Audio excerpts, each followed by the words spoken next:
Maddie, thank you so much and welcome to Walk With Me, the podcast. I am so happy to have you here with me, early for you, late afternoon for me. Yes, thank you for having me. Oh, Maddie, I actually am really excited because we have known each other for like 8 or 9 years, Yeah. but we have never spoken like directly like this. So you remember where we met, right? Do you remember where we I met? was it Black Beauty or no? Did we I remember connecting online. Yeah, Did yeah, we exactly. so we have okay, so was it because of Black Beauty or was it unrelated to my time at Black Beauty Ranch? It was unrelated. It was actually back when you were a mentor in the 30-day vegan challenge. Okay, so it was right after my time at Black Beauty. That's why I'm sort of like, I feel like that was happening. Okay, yeah. Wow. That was a while ago. That was a while, like that was a while ago. And Yeah. for those of you listeners that don't know I did record and release a podcast episode on my vegan journey to it's called the Journey to Compassionate Living, that I released early this year. So if you are curious about a little bit of my background coming into veganism, and we were actually in the 30-day vegan challenge, my husband and I were actually the power couple. We were determined to nail this 30 days. No way. I see, I have the worst memory. I'm gonna be honest. So It's I'm so like, funny. I wait was a like, second, coming back to me now. That's wild. yeah, it is wild. It is wild. And it's funny because when we went into the 30-day vegan challenge, we had already decided that we're going to go vegan.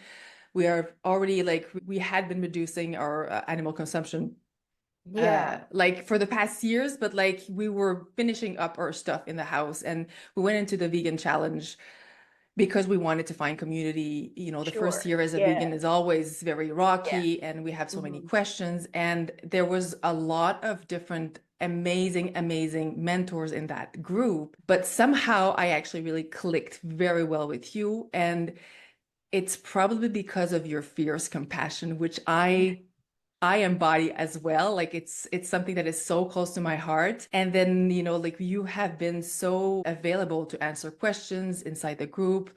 And after the 30-day, so we stayed connected through the years.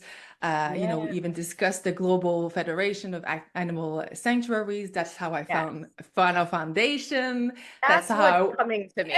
The that's how sanctuary. I was like, I know we exactly. talked about like I feel like a primate sanctuary, but like my memory like stopped there.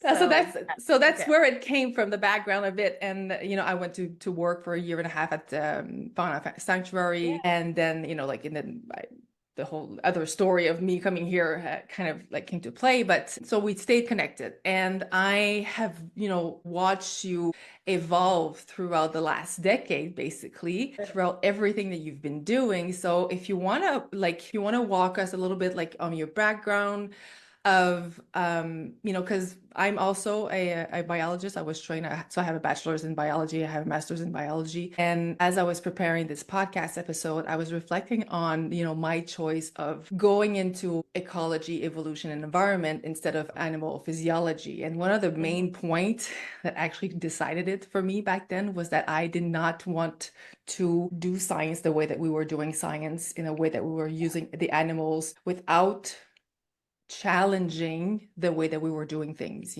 And it was kind of like my way of like veering off. And all through my Yeah. bachelor's and all to my master's, I actually did non-invasive research. So for the listeners that don't know you, that are going to have the amazing pleasure to getting to know you, I am just listening for your background on how you actually came now to justify. Yeah. It has been quite the journey, that much I can say. And there's been so much along the way that I haven't even really thought about until now again that I'm so nicely reminded of because yeah, I remember this 30-day challenge now and doing that mentorship for a while and it was wonderful because it was wonderful to connect with individuals like you. So thank you for reminding me of that time. I think But that before you actually continue, I think that we often forget the impact that we have on Yeah. people when we actually follow our truth, and when we follow and we voice where we stand from, and being so great of models for what our values are. So I always think it's important that we tell people that. Yeah. No, I appreciate it. I mean, I think it's really important too, especially because my mom will tell me this, and again, this is another example of me being like, I have no memory of saying that to you. But she's like, you used to say that, like, you don't think what you're doing has an impact, or that you're not making a difference. And, I can imagine saying that. It's not like I'm like, no, I never said that. But my mom has this thing where she just remembers everything in my life much better than I do, thankfully. And so she's one to also point out, look at what has happened. I mean, my mom and my dad are very much examples of that. My mom went vegan at 50, 54, somewhere in there, 60, 64. I'm forgetting now. Somewhere there. My dad drastically changed his lifestyle too, and how he eats. Basically, is mostly vegetarian at this point. So just that in of itself is Yeah. like is impact, right? And you Yeah. impact people in so many different ways, and it also takes time. And I think the time aspect is how you sort of forget or aren't aware of necessarily what you're doing. So Yeah. yeah, so my background. So let's see here. I mean, like a lot of kids growing up, I loved animals. There were definitely like moments throughout my childhood where I remember like, just I have specific memories like with regard to animals, and I can definitely say that shaped my love and appreciation for them. It was ultimately when I went to college at the University of Wisconsin-Madison, where, you go to college and you're like, what am I doing with my life? And I always knew that I loved children and I loved animals. And right away, I declared a major in child development. It was an easy thing to do. It made sense. I had been like taking care of kids since I was 10 years old. But I was afraid of the sciences. How So so? yeah, just like intimidated. I had this idea that I wasn't smart enough to like do well in chemistry and physics and botany, these things that were required of the zoology major, which is like what I was looking at because I loved animals. And that's like, if you want to do something with animals, that was sort of the major that made sense. But you were required to take 2 semesters of all of these science classes that I did not feel confident at all, let alone did I really see as being relevant to what I was hoping to do. Like I had this dream of working in primate conservation. Jane Goodall was very much an inspiration behind that. And so I was like, why do I need 2 semesters of chemistry? Which, everything is connected, so I understand. But at the same time, it was just like I was a student that was really used to doing well. So I think there was pressure too, that it's like it's not just like taking the courses and like passing. It was like, I was You used have to to. perform Yeah, yeah. well. So I was like, if I can't do that, then I just shouldn't do it at all. Anyway, what ended up happening is that for my child development major, which I had already declared, there was like a biology credit you had to get. And I chose to take a course that was called Animal Behavior of the Primates. So this was my second semester of my freshman year. And this class was literally all about the different primate species, from chimps and gorillas to like prosimians, lemurs, all the different kinds of monkeys, lesser apes. And I was just fascinated. And, my love for animals and just like primates in general, of course, just like grew and grew. And there was a point in this course where the professor had put up on the screen a photo that was of one of his former students working with Jane Goodall. And I was just like sitting there in the lecture hall, talking to myself, going like, what is stopping you from like that being you, like from following this? And it's like, you. Like me. I am stopping me. So, this class is really like what sort of, I don't know, reinvigorated that like passion and told me like it might, it's going to be tough, but like this is what you're supposed to be doing. This is what feels right. What's really interesting about this course is that it was taught by the director of the primate lab that I went on to work in. This individual who was in charge of this lab is the one who's teaching a course that is beloved at this campus where people learn all about the primates, and I have little like memory of much of it talking about like invasive research, which is really interesting. Like I You almost feel mean like that there was not a lot of parts in the class that was about what's going on behind the scenes, basically? That's what I right, it's hear. more about like who these animals are in the wild, and so it's like I try to explain this to show how like uninformed I was when I, decided I'm doing this, I'm going to major in zoology. And like, it seems like a really good idea that I start getting experience now with primates. There's primates on this campus. I could be a caretaker for them. And I just did not know what it was going to be like to really be in a primate lab.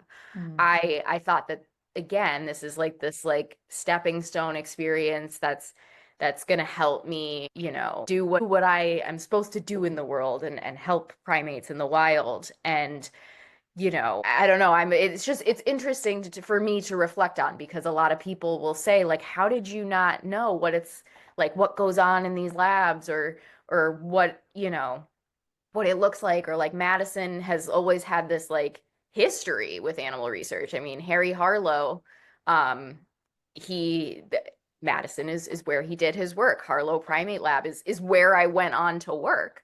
Um, but we didn't really have much social media at that point. I didn't read the newspaper. So it's like that information was even less accessible than it is now, in terms of like really sort of seeing images or hearing like another side than just like it's life-saving work. It's humane. We take as good of care as we can of them, blah blah blah.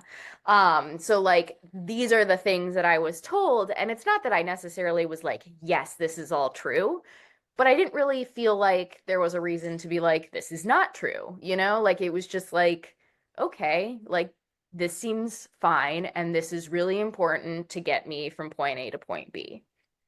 I, I think that I actually did like animal behavior was also one of my classes that just like, Hmm. whoa. And I think a Hmm. lot of like my path as weird because of that, Hmm. Um, there's so many things that I think that happens when we get on the field that we cannot fathom before we get on the field. Yeah. There's a lot of, I think it's very easy for people to say, how did you not know? How did you like, how did you? Yeah. But everything that we see is one side. And then when we get on the field, it's not like it's a big deal to manipulate those animals in a way that because that's the way that we do science, right? Yeah. So there's one part that is that dream that we have as a little girl growing up, and looking at Jane Goodall and like everything that she's done and like saying like, oh my God, like I have shivers because like I remember sitting in the class just like you, animal behavior, and Yeah. saying like, oh my God, like I just like that would be so amazing. And like and then walking, and then when you get on the field and you see all these things, you're like, hold on a second, like there's a reason why theory is not like practical. There's a reason why like there's theory, there's the lab part, like we know when we do Yes. lab work, and then Yeah. there's the field work, which Mhm. shows you. And then as we evolve through all these bits and pieces from like that frog that we actually killed to do the electrical whatever thing, like, or Yeah. all these little bits and pieces that are basically putting us slowly in a boiling water, right? Yeah. Yeah. Where we actually like, because it's like one little cringe inside that we're like, well, okay, well, that's how we do it. And like we take a step further, and then there's another cringe, and then we step. And when we're young, we're not very necessarily aware deeply of like, we should listen to those cringes because they're not Yeah, really cringes. They're really saying, hold on a second, this is not aligned with my value. So right. I just wanted to maybe Yeah. reframe this in, because I hear you so much in what you're saying right now. Yeah.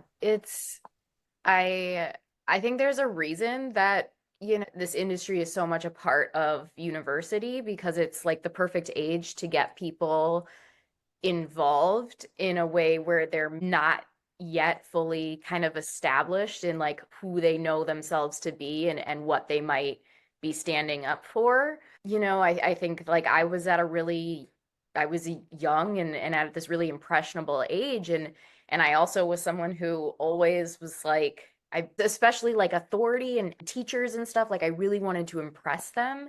And Mm. so there was just this like desire to like be this perfect whatever. So in this case, it was like this perfect caretaker, like do everything according to the books, make sure that I had a good recommendation that would then allow me to go to whatever the next step was. And so like throughout this, it was interesting because things would happen like you described, where it's like, ooh, that's, like I don't really like that. But then there's this other part of me that's like, I don't like, what am I gonna do about it? Like I go and bring it up, and I know how, I wasn't an animal rights activist at that point. I wouldn't have identified as one. I wasn't vegan. I was just, your typical animal lover. I think that was all sort of inside of me, and it just wasn't ready to come out yet.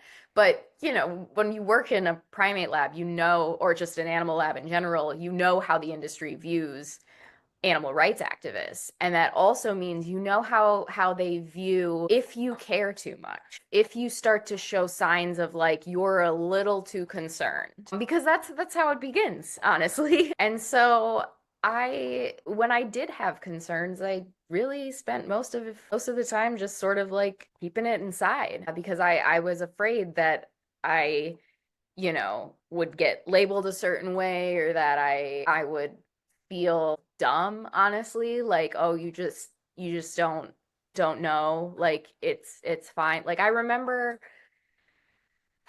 at one point going to my boss, and it wasn't that she didn't make me feel dumb. It was more that like there was this instant, it's coming to me now as we talk, where one of I was hired to be a student animal caretaker. So my job was like 10 to 12 hours a week doing things to help kind of on the care side of things for 500 plus monkeys in this building. I would say on the campus, but there were usually around 1,800 to 2,000 on this campus. It was one of the major national primate research centers here in the United States.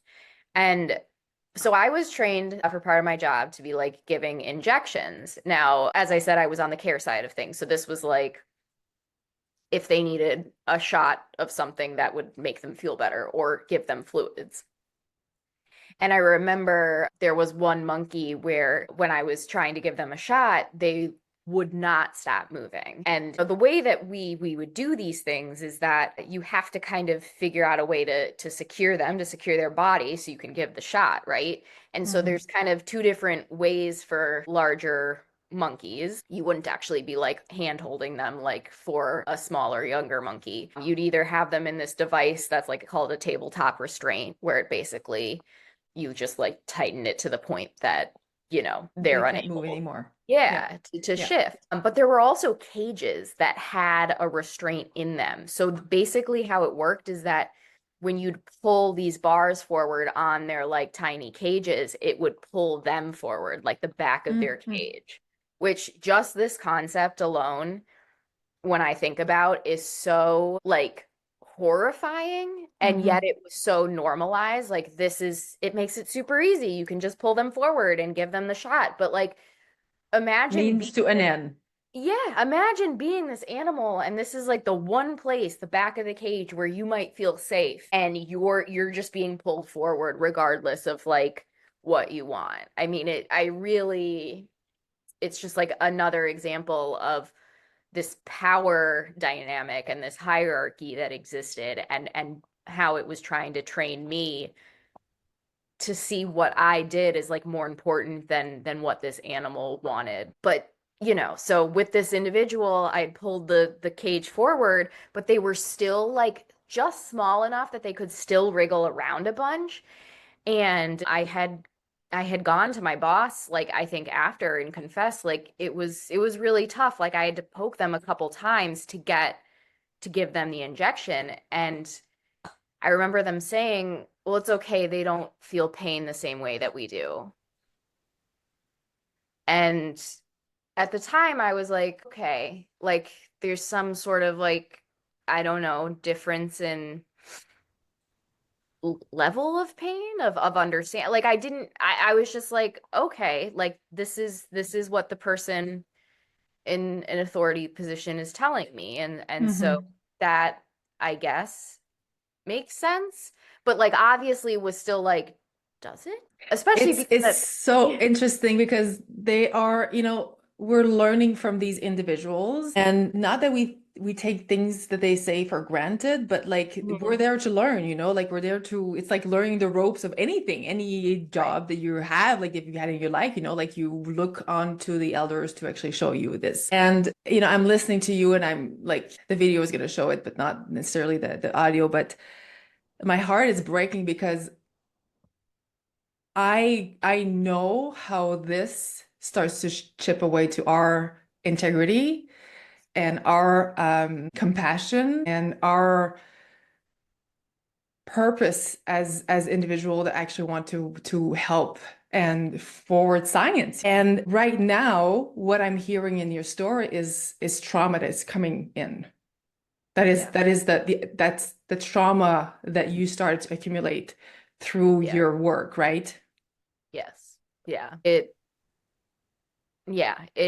I mean, it was like these little things that started adding up and started pushing me to do what I didn't know I was doing consciously at the time, which was to dissociate. Mhm. I didn't know a lot of these terms. I didn't know much about mental health at the time. I didn't realize that I was developing PTSD. And Mhm.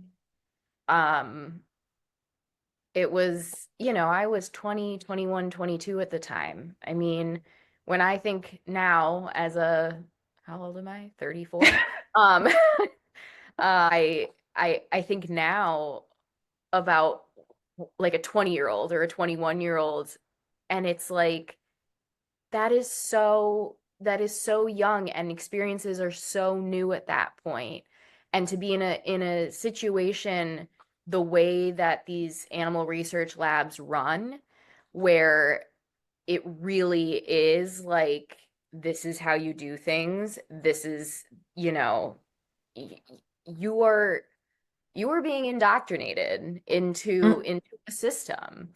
Yes. And you learn very quickly how to either, survive in that system. And if you're in it, I think, the longer you're in it, the more it sort of like chips away at you, so to speak. Mhm. Mhm. And if somehow you get out of it, then sooner you might still be able to, like, I don't know, walk away with less sort of trauma, and with like this viewpoint that hasn't completely, I don't know, disrupted like everything. I mean, I clearly still have trouble like formulating like my thoughts on it, because it makes me so sad that we don't view this industry as inherently traumatic, and we don't think about what it's doing to young people when they get involved.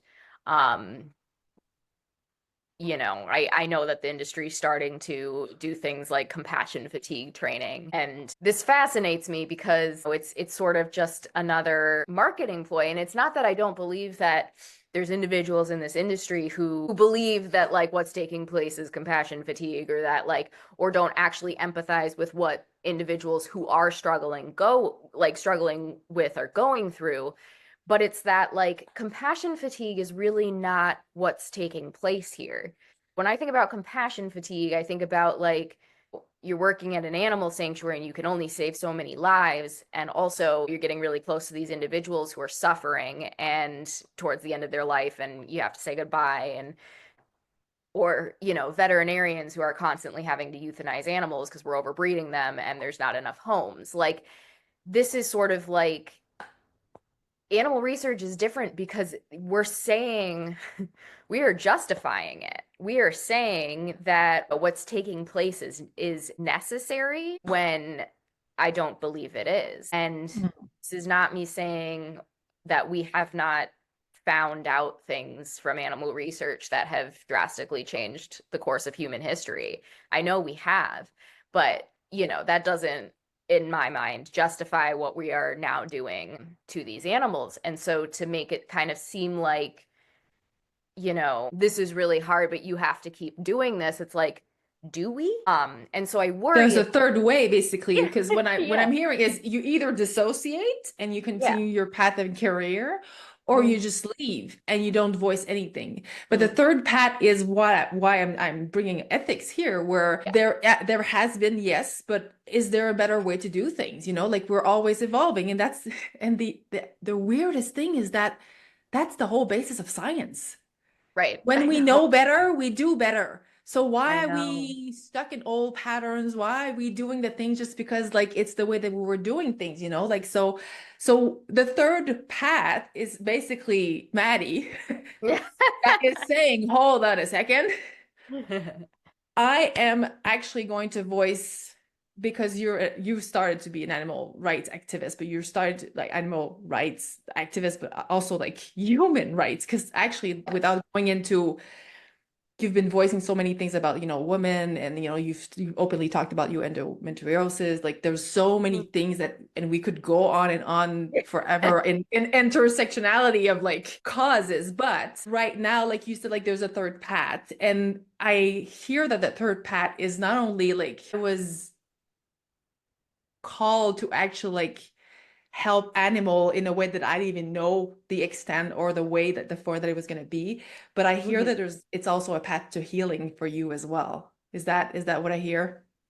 Yeah, absolutely. Yeah, it's really interesting how ultimately this whole experience of working in a primate lab and kind of figuring out how to heal from that and how to sort of confront what it did to me and how it's made me feel about our treatment of animals, and also of just like systems and power dynamics. And you know, I left, well, I didn't like leave like, oh, I'm done. I graduated, so I was done, which, you know, a lot of us, one of the things that I learned, and I've been continuing to hear, especially on the caretaker side of things, is that people often stay because they care so much about the animals that they're trying to make their lives better. It's not like, oh, I really like what's happening here. It's like, no, I'm afraid of who will, you know, who might take less, you know, who might show them less compassion. If I'm here, at least, like, you know, they're getting this much More Yeah. that they would do, yeah. Yeah. And so So when you graduated, you actually went where? when I graduated, I ended up kind of going to different like sanctuary and wildlife rehab internships, which was overall healing. I say overall because I did end up at a pseudo sanctuary to start with, something that I didn't know was a thing. I just thought, like, there's the people who like use animals for XYZ, like animal experimentation or entertainment, like SeaWorld, and then there's sanctuaries.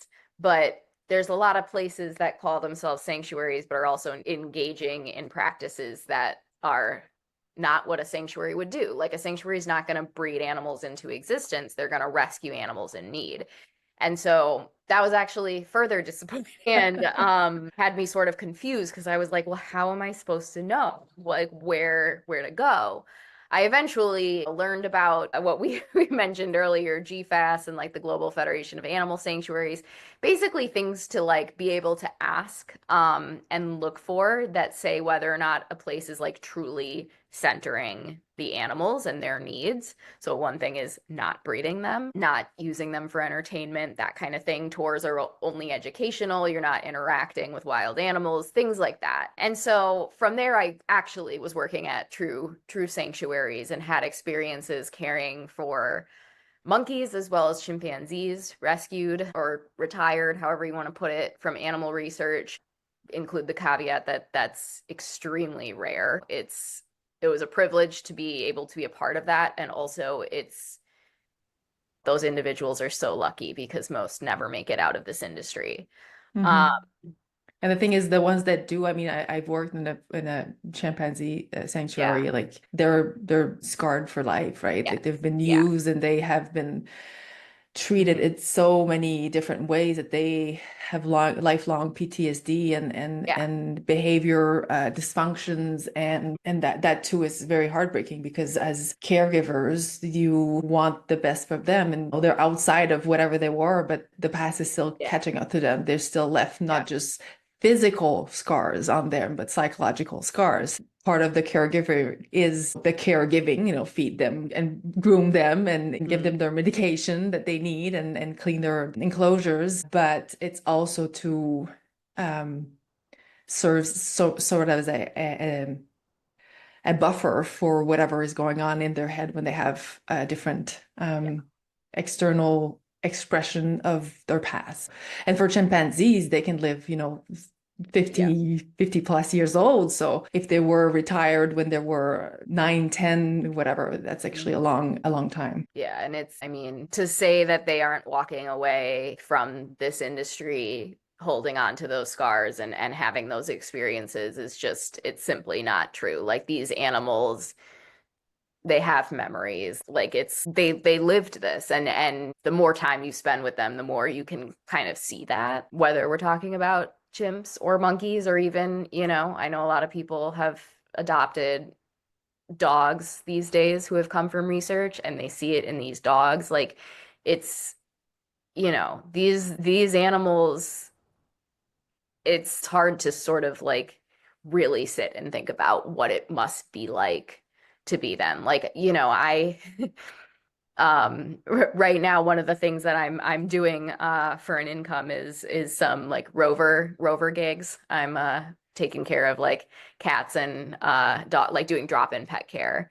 And Mm-hmm. almost every time, like every day that I'm doing this, like there's always like a cat. There's always like two cats that I'm popping in on. And one of the cats is always like super shy. I'm told like, they might not even come out from under the couch.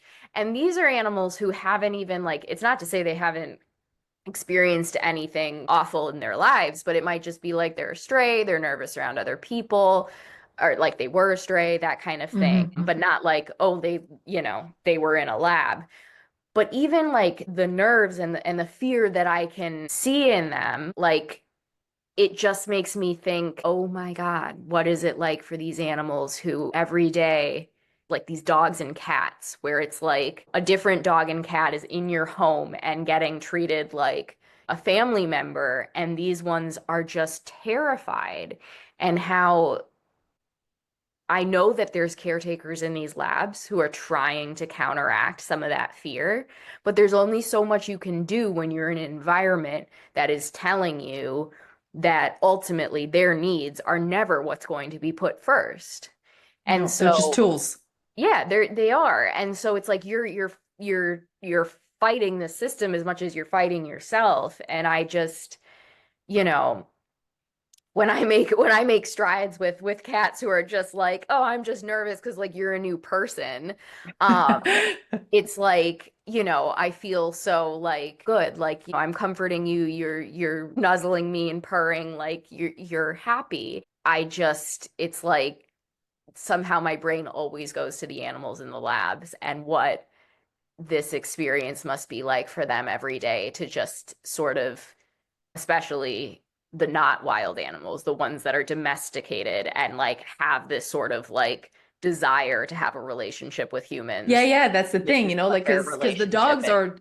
or yeah, the dogs Yeah. are used because they're amenable and Yeah. they like people, and Yeah. they're like you said, that they've been domesticated. So the I think the treason is even greater because like they have genetically developed and been bred for certain characteristics. So all of that anger had to go somewhere, because I'm like, oh my God, like I can just like I've seen firsthand what like I have never been in the lab, but I have, Mhm. I was the volunteer coordinator like at the Fauna Foundation for a while, and we were involved in like all the education. I was also on the education side, like for the public education, and the things that we were telling or sharing from what Yeah. happened in the lab is just like a fraction of this. And for most people, it's like horrible because like we have dissociated, and we have like with the food system, with like everything that you're saying, we have our steak on at night, and we're appalled when we see like people in Asia that are putting dogs in I know. cages this big, so there's a lot of like dissociation that we have learned to do because the system is like that. I love that you said like I've been interested in systems, right? Because that's the Yeah. thing. And so as you went on, you kind of like at some point decided to say, listen, like that's how did it happen that you sued your alma mater and the NIH? How does Yeah. one say, hold on a second, not only am I going to choose a third path, but I am going to fight back in a way that is going to make history in a way, right? Yeah. I actually, this is really cool, Maddie. And, we don't know where the path that we take leads us. And sometimes it leads us in such an painful and difficult, because it must have been really, and there's one of the two like that is on appeal, right? So it's not over you one on one Yeah. side against the NIH, but the other one has been on appeal. So, but I'm just interesting to see, how does one say, I am fighting back legally.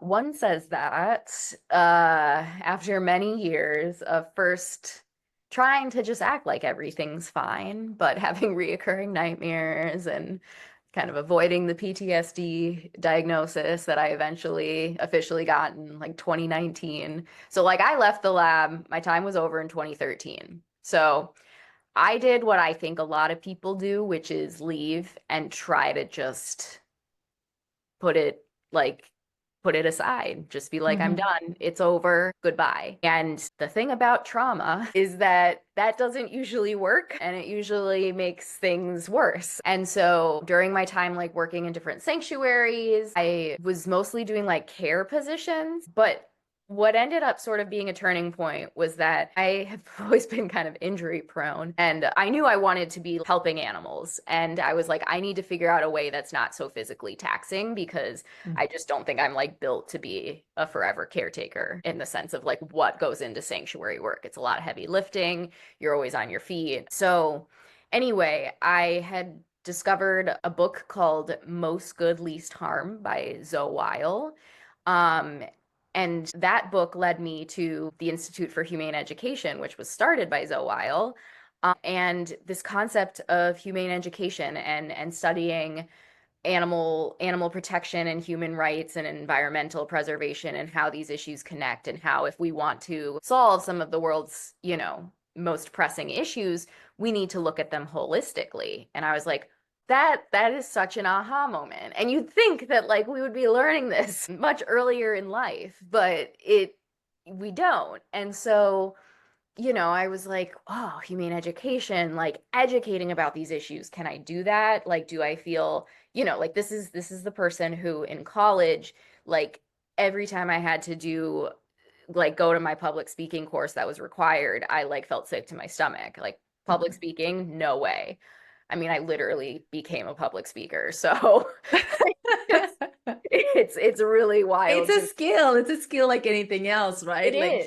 yeah, yeah. Yeah, it was like the more I did it, the more it just came naturally, especially when you're able to talk about, you know, things you're passionate about, but also what you Hmm. know and what your like Yes. actual experiences are. Then it's like, okay, it's not like I'm like trying to lecture on like microbiology or like something that is not, Yeah. I'm not trying to give a lecture on physics. So it's different. And so basically I ended up pursuing a master's in humane education. And during that, there was like a writing course, writing for social change. And that is when I started writing down some of my memories from the lab and actually verbalizing them to like this small class cohort in that class. And that was definitely a turning point, because not only was it like I'm feeling comfortable to share it with these individuals, but also like how they were receiving it made me feel really supported. And so I felt like,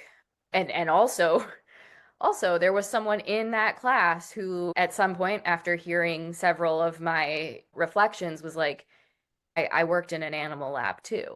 And she actually now works, I believe, in like PETA's research Mm. like division or whatever. But it was like this like moment of no way. And she's like, yeah, it's just like you know, you talking about this made me feel like I could tell you this. And so there's these like little things that are taking place where I'm like, okay.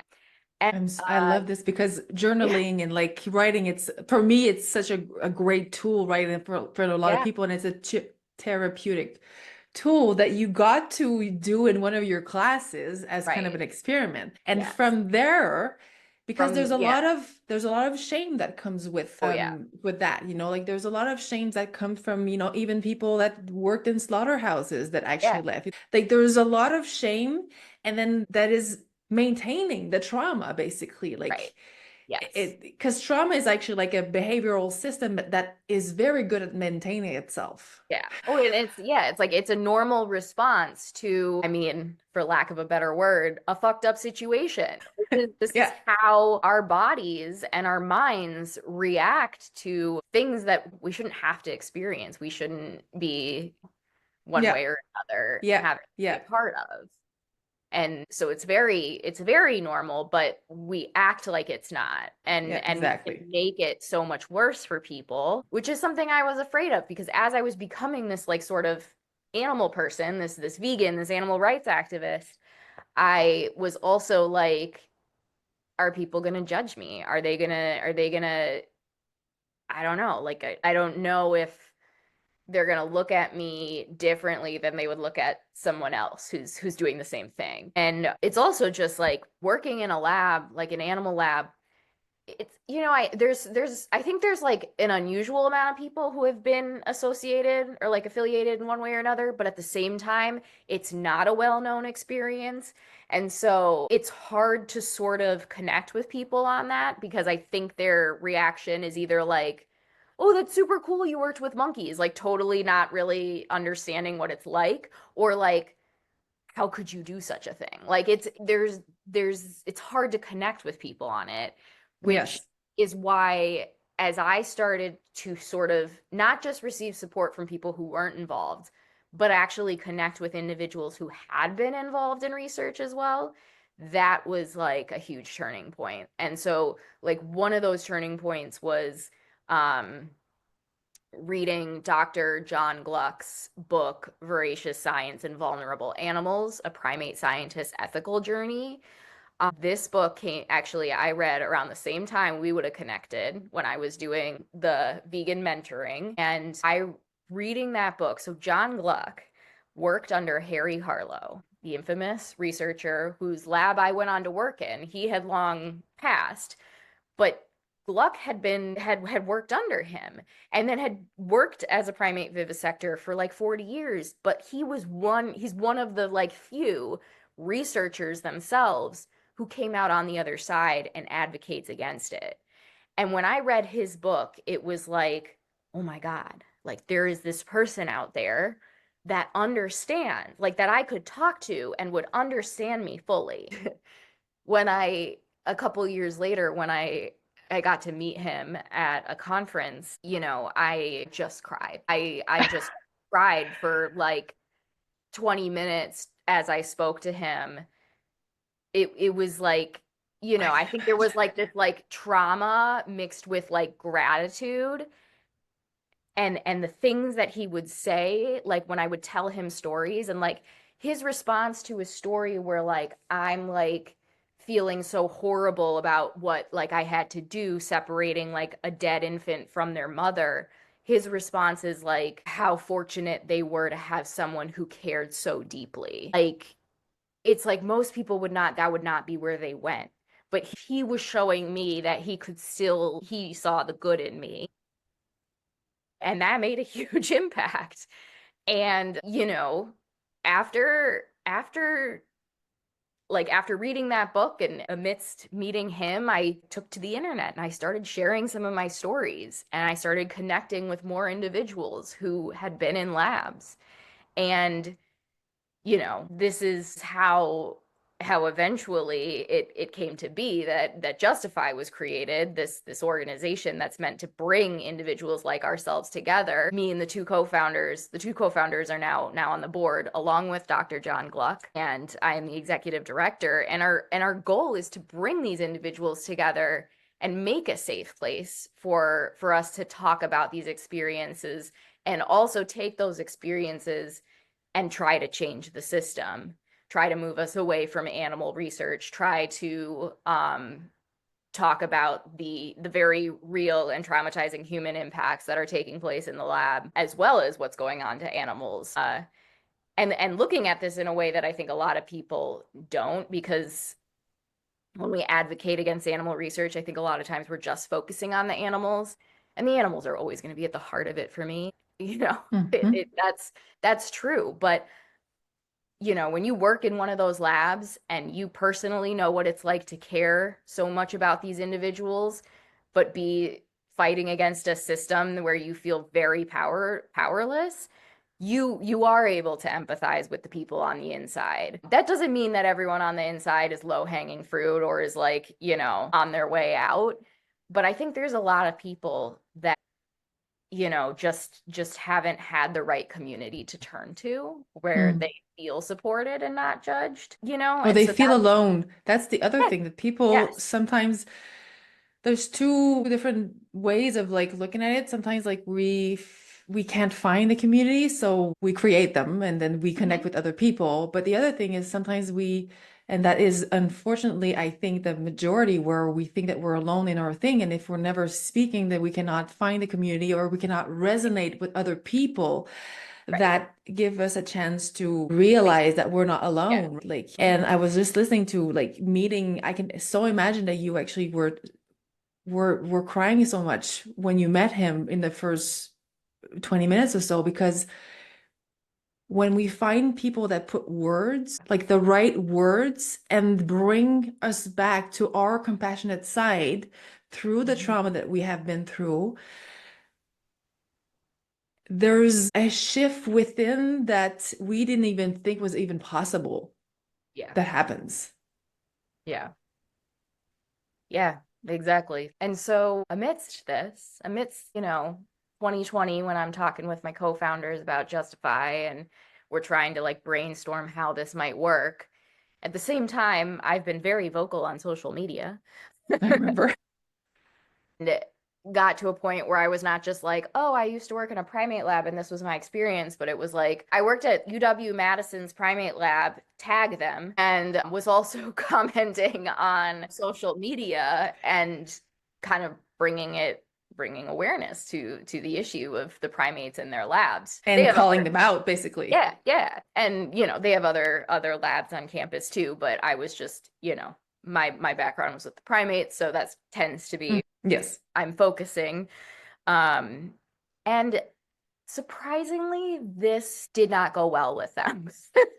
So I noticed that they immediately started untagging themselves from my posts, which, you know, when you tag someone on Instagram and they have a public profile, like tagged posts show up. And the thing is they're a public university, so they're getting taxpayer dollars. Yeah.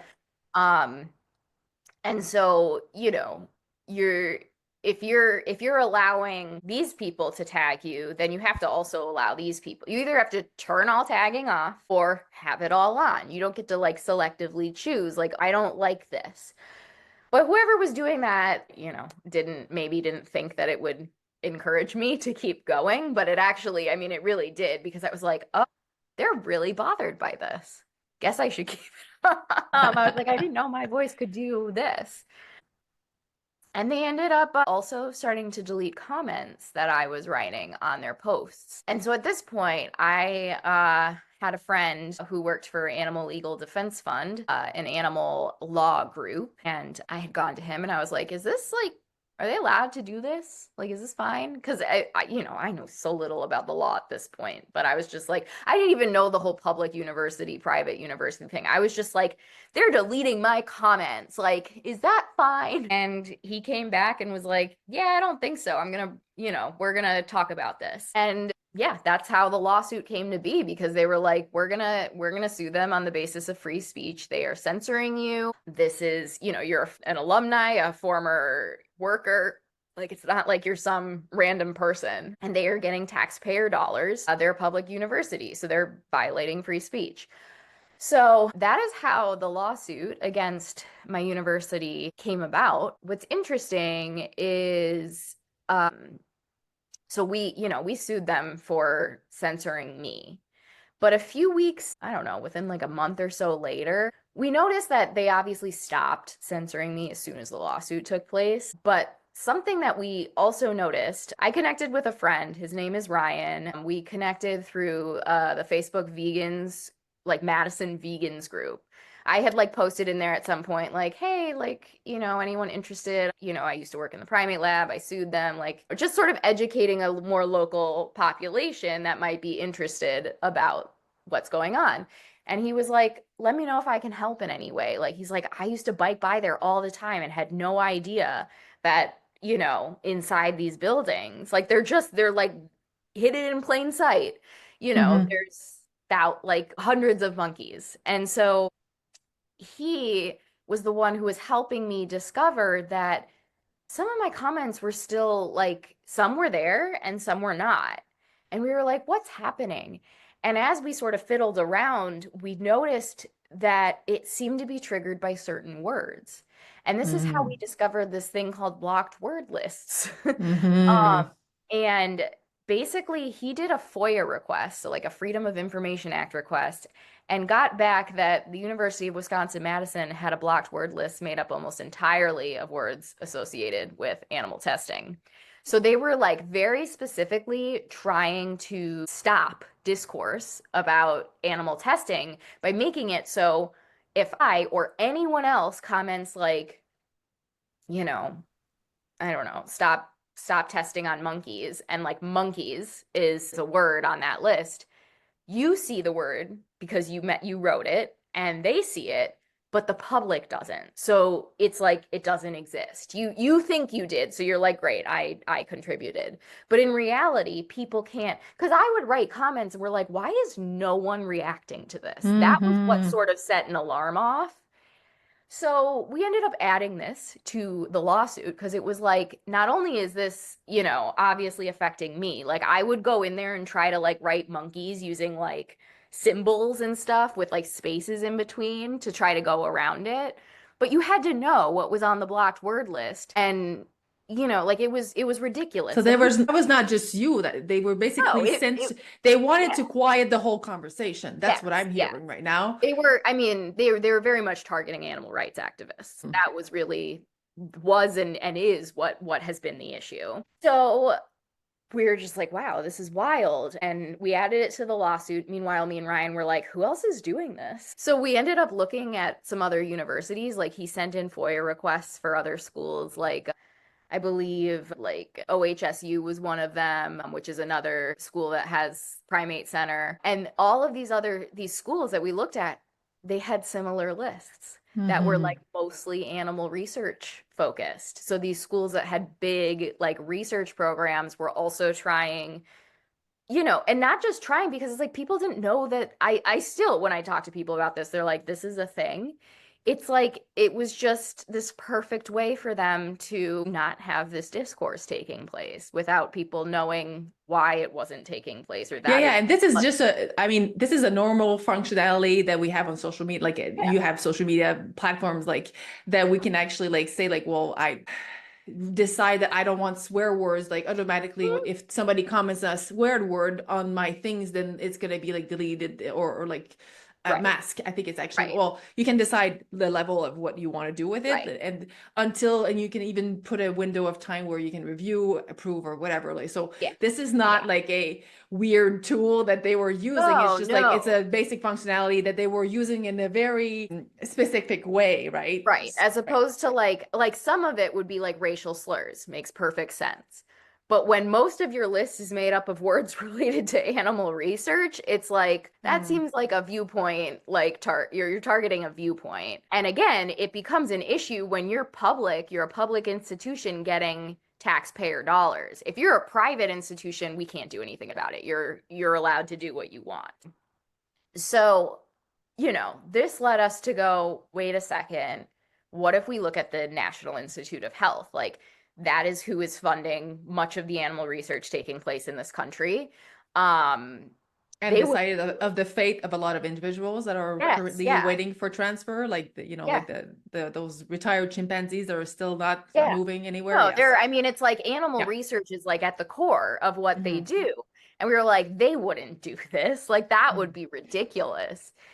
And sure enough, we discovered that they also had a blocked word list made up almost entirely of words affiliated with animal research. And so I went back to my friend and I was like, hey, can we sue the NIH? And that is how that lawsuit came about. So I ended up being a plaintiff on that lawsuit along with my friend Ryan. And PETA was brought on as a plaintiff as well. And so the three of us basically sued the NIH, very similar lawsuit, saying like, this is violating free speech, especially because like you are the ones who are funding this. Like this is so in our minds just like Twisted. Yeah. egregious. Like and so obviously wrong.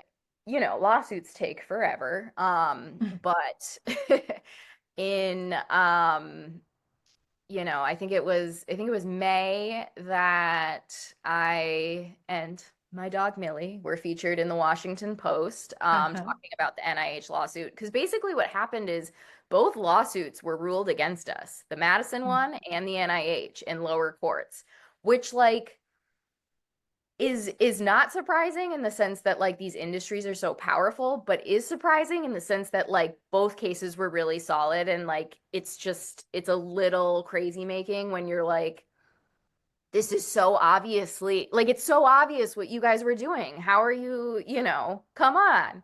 So anyway, we appealed both of them. And with the NIH case, when we appealed it afterwards, I was interviewed by the Washington Post and yeah, we were basically waiting on a decision. And I think it was a few weeks later or so that we found out that we won the NIH case. It was they changed the ruling. They said, I mean, honestly, the Seventh Circuit basically like told the NIH like what you're doing is ridiculous and it has to stop. I mean, I don't have the exact quote with me handy, but it's a good one. You can send it to me. Yeah. I'll put it on the, yeah, yeah, yeah. Okay, sounds good. Yeah, no, I mean, it was just like, it was so wild, like how obvious it it was to us and should have been to others. But like, again, this industry is so it's so powerful. It's so like integrated in our society, whether it's academia or the pharmaceutical industry. And Mhm. so there's a lot of money, there's a lot of power. This, I mean, so exciting. So what it means is that the NIH can no longer do what it was doing in terms of how they were trying to monitor their accounts. They cannot target animal rights activists and They can't skew. There was a thing about skewing basically the whole yeah, conversation. yeah, That's what I remember about this yeah, thing. exactly. So now So you're waiting for, so they basically NIH was ruled back in your favor without yes, you necessarily doing anything, just because like it was more of an internal thing. Well, internal, like Seven Circus, and the other one you're just waiting for the appeal, and we actually don't know yeah, when that is so gonna like, right. yeah. I mean, we basically thought that, after the ruling for the NIH, we'd kind of get a quick response with Madison. Mm, But we're still waiting. So, it could be any day now. It could be months because it's just kind of how yeah. the system works. Um, So yeah, we shall see. But I mean, I'm hopeful, especially with the NIH ruling. I found the quote. The court had said to say that comments related to animal testing are categorically off topic when a significant portion of the NIH's posts are about research conducted on animals defies common sense. I remember the quote. That's Yeah. excellent. That's So, excellent. yeah, I mean, it's like you don't get to like profit off of this and then say we're not going to talk about it. You know, that's what I'm arguing with Madison too. I know that like the NIH, it's like so much of what they do is research and animal research. Madison is obviously a university. There's a lot going on there, but animal research is super at their core and embedded in their history. I mean, they've been testing on monkeys for like 90 years. So, to me, I still believe that we should be able to discuss it and discuss it openly. And, I feel hopeful that the ruling will go our way. In your way. I love how we are pushing for it's for me, it's more than just freedom of speech. It's really because those are questions like ethical questions that we need to further, that we need to evolve, that we need to make progress with, like, and there's so many alternatives and there's so many like places where we should be questioning instead of continue to do the way that we were doing things and that we're not. So Justify is actually your organization that you created to first talk about this, further those Yeah. topics, and also to bring communities to people that need to come together and kind of transcend basically like what happened to them and how do we, because this is where there's so many things that happen, like where we deal with our stuff and our trauma or whatever, but like how do we channel this to create a better world? How do we channel this to like further? And it's like you were saying, it's for the animals, but it's also for all the humans. When you're helping somebody that is dealing with addiction, you're not just helping that person, you're helping the whole family, you're helping the whole society. And it's all, I love that you used the word holistic in earlier, because it is something that we have to do, look at it holistically. Yes. What do you, number one takeaway message that you want people to hear today as they listen to this? As we move through reconnecting with her inner compassion, as we move reconnecting with that inner child love that we have for animals, how do we reconnect with the fact that yes, this world is difficult at times, but there are other people like us that actually really want to further this and bring this to the table and create something alternative, beautiful, like, and evolve in another direction. Yeah. Um, I mean, I think the things that I think about in terms of what's most important and what I've like learned from having the privilege, honestly, of connecting with other individuals who have worked in animal research to some capacity is is that compassion really does go a long way. I think it's really easy to sort of focus on um, being really upset by what takes place in these labs and kind of having that be how you see another individual. But the more that we can not kind of make things black and white, us and them, and to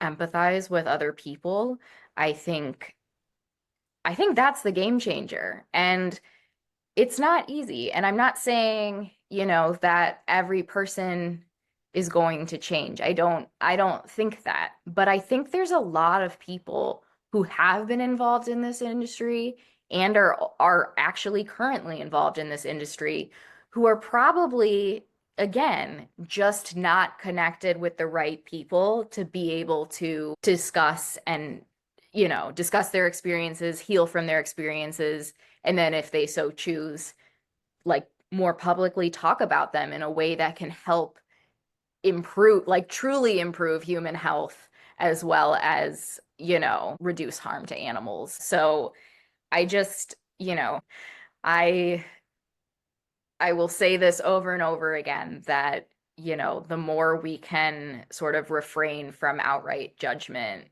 even if we don't agree with what someone has done or is doing, when it comes to this industry, the more we're pulling people towards us, or inviting people towards us, as opposed to pushing them farther to who is going to open their arms to them, which is this industry, right? Like they want to keep people, in it. They want to keep people believing, some of what just isn't true. It's just, it's not as simple as choosing this rat over this child, like that's not how animal research works. And Expanding that on that is yeah. it's actually a beautiful invitation. Thank you so much for all of this. I think that people are gonna go like, okay, I need to sit with this and